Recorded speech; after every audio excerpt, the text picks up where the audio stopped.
நீங்கள் பார்த்து கொண்டிருப்பது நியூஸ் 21 செய்திகள். தமிழ்நாடு செய்திகளை உடனுக்குடன் தெரிந்து கொள்ள நியூஸ் 21 செய்திகளை பாருங்கள்.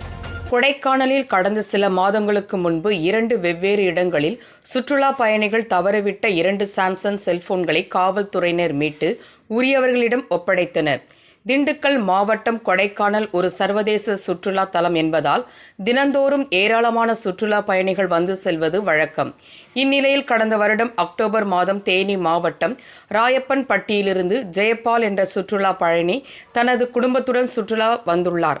அப்பொழுது செட்டியார் பூங்கா அருகே தனது சாம்சங் செல்போனை தவறவிட்டுள்ளார். இதனை அடுத்து தனது செல்போன் தவறவிட்டதை குறித்து காவல் நிலையத்தில் புகார் அளித்தார்.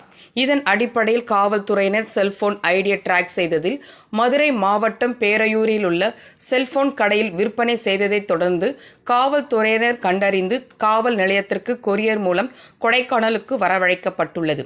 இதேபோல கடந்த மே மாதம் மதுரை நெறிமேடு பகுதியைச் சேர்ந்த பிரேம் ஆனந்த் என்பவர் தனது குடும்பத்தினருடன் கொடைக்கானலுக்கு சுற்றுலா வந்துள்ளார்.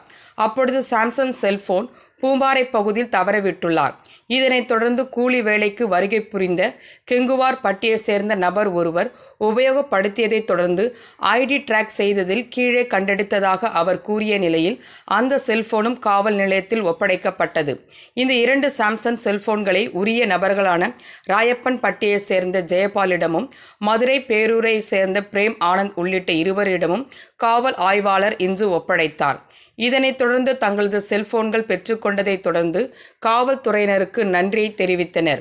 நியூஸ் 21 தலைமைச் செய்தியாளர் கூல் சுரேஷ்.